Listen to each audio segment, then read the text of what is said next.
Good morning, YouTube. Today we're replacing a fuel pump on my 2022 Royal Enfield Himalayan. The bike has been suffering from an intermittent no-start condition, which leaves the bike unreliable under the worst and best of circumstances. So the first thing to do, the bike's been sitting overnight and the fuel pump had no pressure under it. But what you should do is pull the connector off the fuel pump right here behind the unit. Turn your key on, crank it over, make sure that the bike does not start, and relieve the fuel pump from any pressure. So there, that's that. Bike does not start. Next thing you should do is squeeze these two terminals on this quick disconnect connector off the fuel line and pull straight out. Use a rag to catch any residual gas. Never do this on a hot engine. Take the seat off. You're going to remove these two 10mm bolts, and preferably you'd probably want a near close to empty tank. Drain the tank, and then you can flip the tank over and access the fuel tank sending unit. Okay. Disconnect your vapor line and purge line.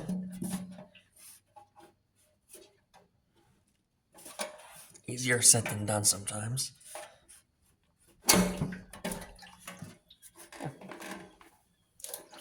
Yep. And your sending unit connector, which is right here.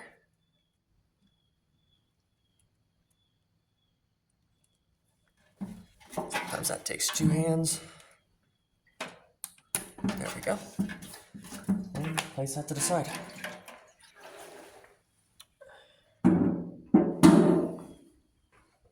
Okay, as long as your tank is less than an eighth full, go ahead, rest it sideways on a piece of cardboard to protect the finish, and remove the 4, 12, 10mm bolts that hold in the fuel pump assembly. Okay.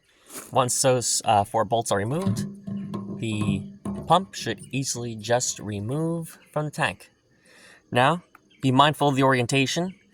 This shark fin looking component of the fuel pump was facing 12 o'clock when removed from the housing, like so, with the fuel pipe center facing towards the rear of the tank, towards the bolts. So be mindful of that upon reinstallation.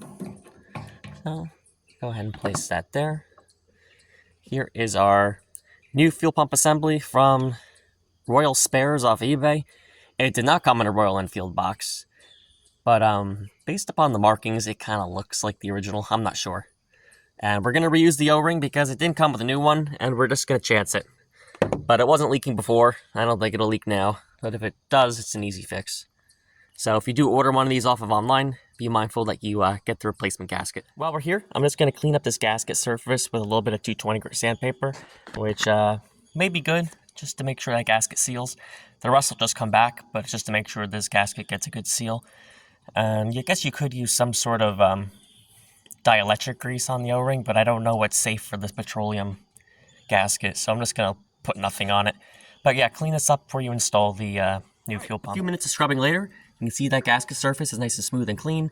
I might end up draining whatever's left in this tank out, just to make sure there's no debris getting into the new pump, but I'm going to go do that now. Actually. Step 2, put your gasket back on the face of the fuel pump, line the notch on the plate with the notch on the fuel pump, install it reverse of reassembly, and go ahead and install your 4 10mm bolts. Okay, I do not know the torque specs on these 4 bolts, but because it's a gasket surface, you don't have to crank down on them. The O-ring's going to be doing most of the sealing, so just give them 4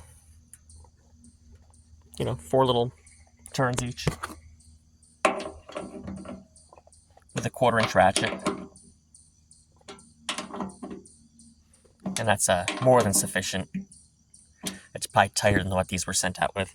And then that's it. The rest of this is reversive installation. Okay. Put your tank back into position.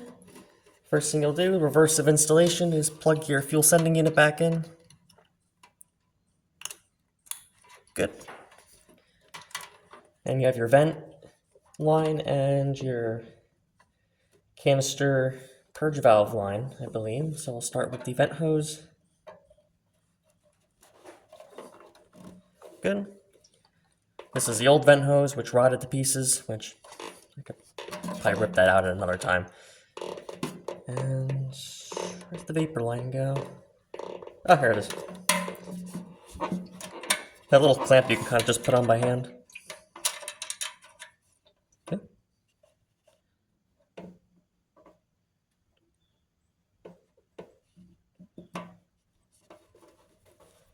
Of course, it's going to be a little difficult.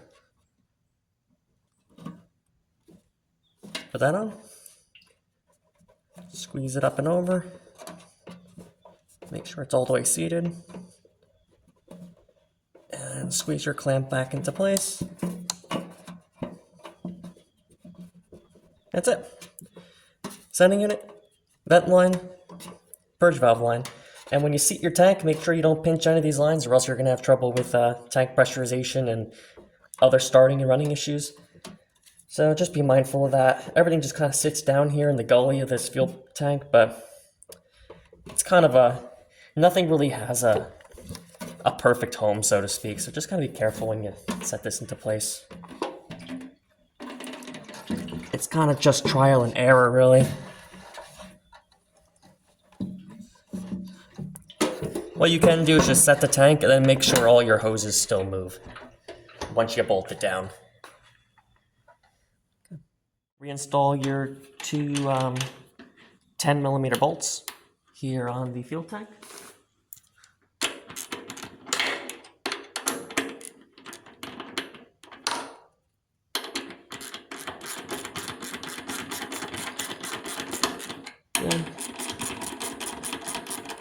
I'll tighten those up officially by the connector or the protector off the fuel pump sending pipe.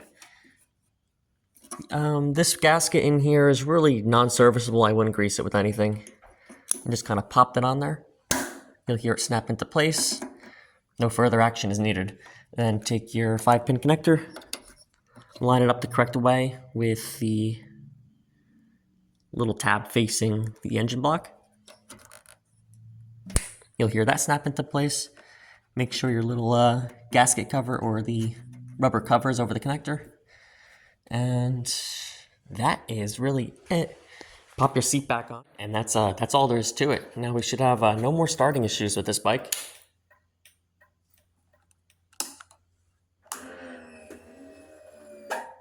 Okay, definitely let that prime a few times, get the air out. Nice.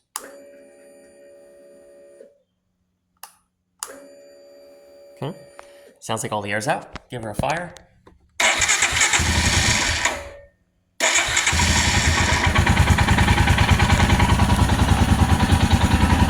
That's it.